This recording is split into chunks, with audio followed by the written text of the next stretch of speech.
Hello and welcome. Today I am going to be playing with these tarot card molds. And there are quite a few of them. I think there's 22, 6, 12, 18, yeah, 22 in total.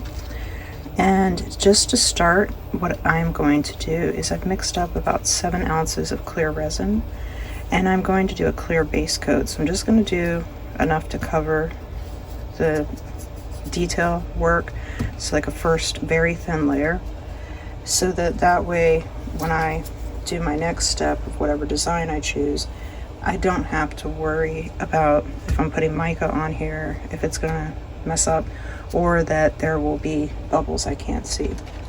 So I am going to just pour a thin coat.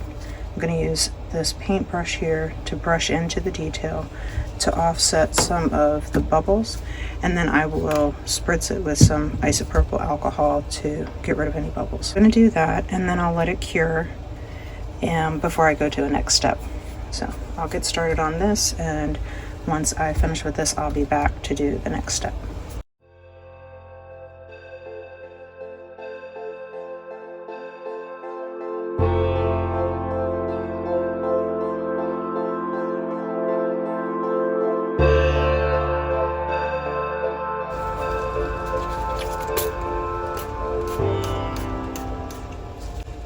Okay, I'm back and this layer is now cured. So what I'm going to do is I am just going to use a brush, like a paintbrush, and I also have some of these like lip gloss brushes, and I'm going to use that to apply mica directly to the area that I have already put that layer. And so all I'm going to do is just take some mica and then put it on in whatever pattern I feel at that point. And then I will backfill this with black to make those colors pop. And I'm just going to randomly select what I want right now. And what I'm doing is I'm actually like tapping the pigment in as opposed to brushing it in. Don't really want brush strokes to be seen, more like a texture than a brush stroke. And I'm just making sure that I get to the edge on all of this so that the entire mold is covered. And now I'm just going to do the exact same thing, different colors, on all the rest of these. So I will either fast forward you through that, or I'll be back when they're all done.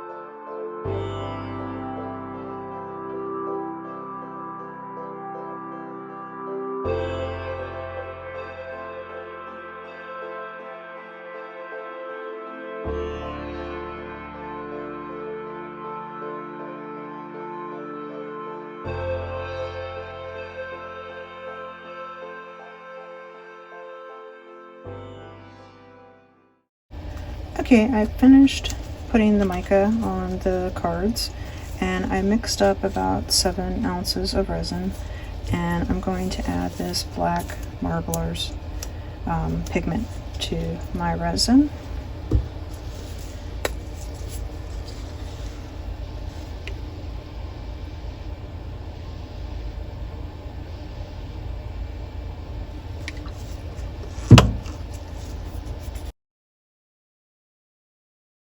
Alright, and now I'm just going to pour my resin into the molds to fill them.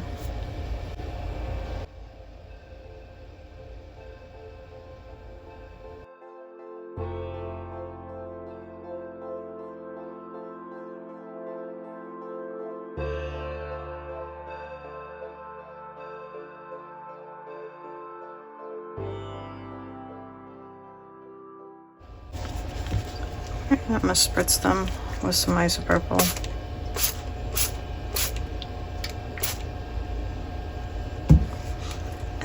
will allow those to sit, and I'll be back once they're cured. All right, these are now cured, so I'm going to demold.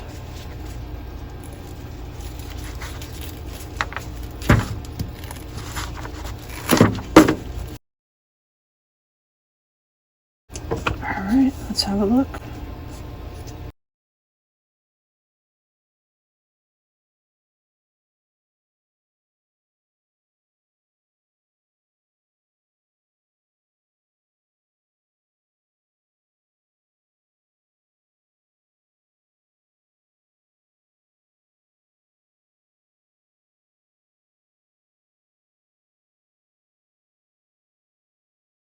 All right, and I'm going to show you how to actually make the imprint pop the easiest way.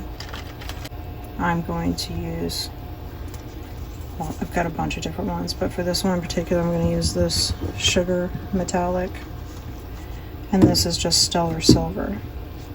So for this top one, and then I'll use this pastel purple color shift for this one, and then for this one I will use this ink that's used for calligraphy. This is just to show you that you can use multiple different kinds.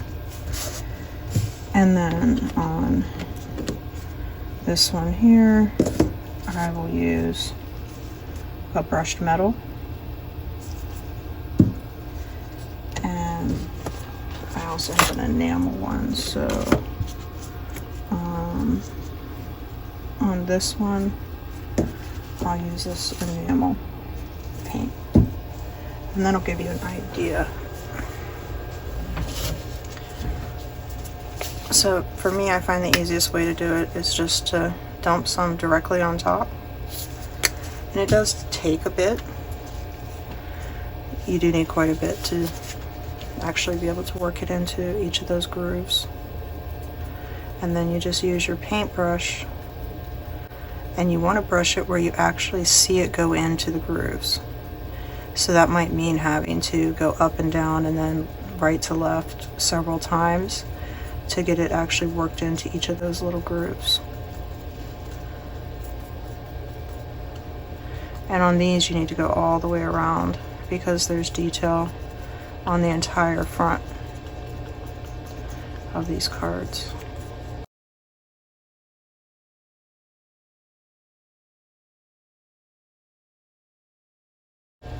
And it does take a minute to really work it in all those grooves. And if you don't do that, you're going to have to wind up painting it multiple times, because you'll notice once you do the next step that you didn't get it right. Alright, and so once you get to that step, or once you finish painting, just grab a paper towel and some isopropyl. Just spray that on the paper towel, and then you're just going to wipe it right off, and it'll leave behind the paint in those grooves for you.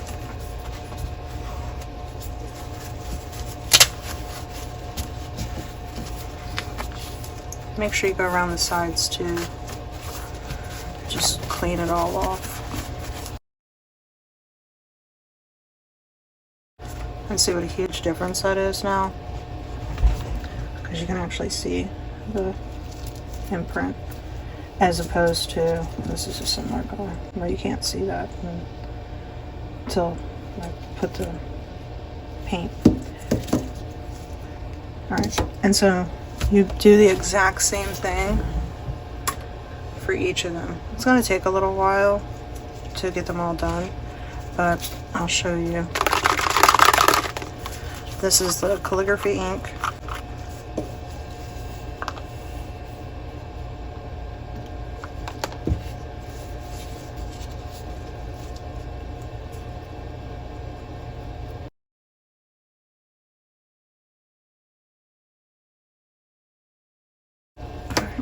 And then I'm just gonna wipe it.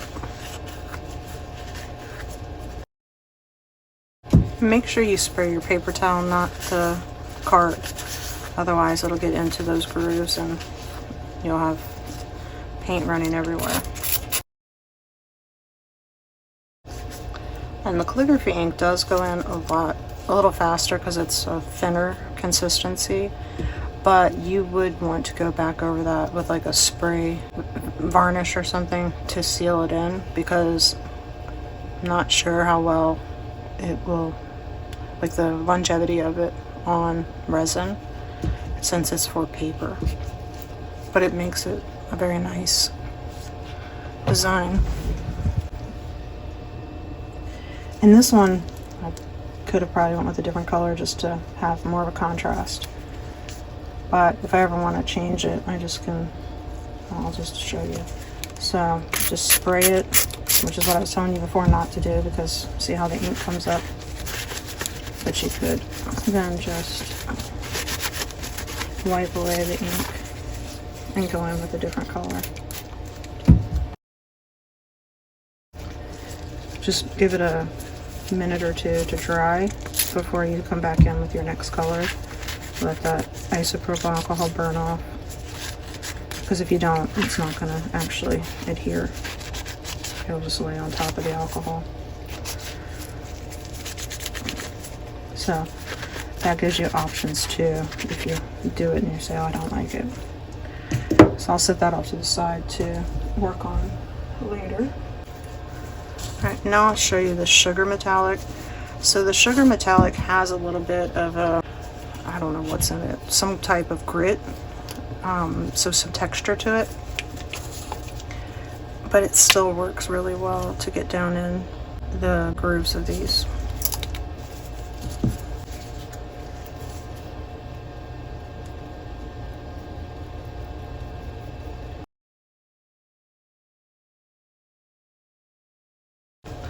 Alright, take my paper towel, spray it, and wipe.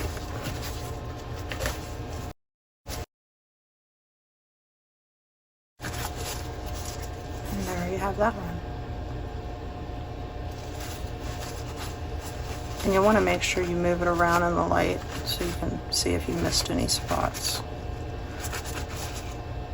on the wiping.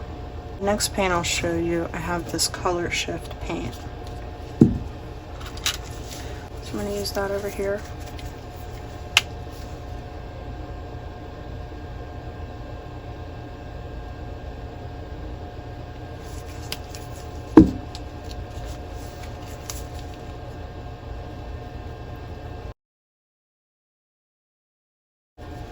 Alright.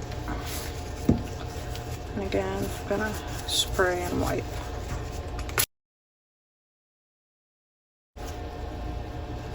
Okay, and then that's the color shift. And the last one I'll show you is this brush metal.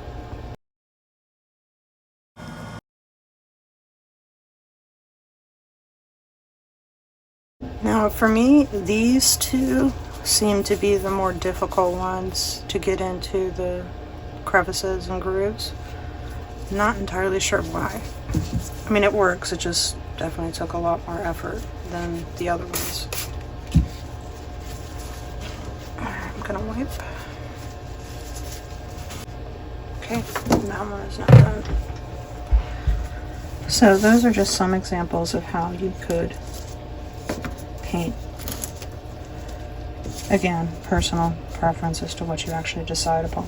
I do have some others that I did earlier, so I'm going to show you those as well. This was with that, with the calligraphy ink.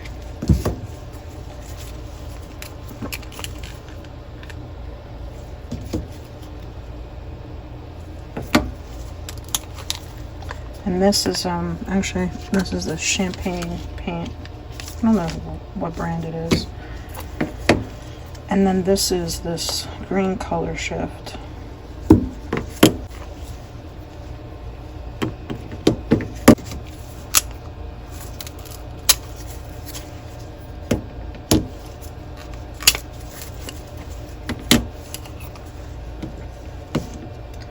But you can really see the difference in visibility if I put them like this, because you can't even really see these at all, but you can still see these.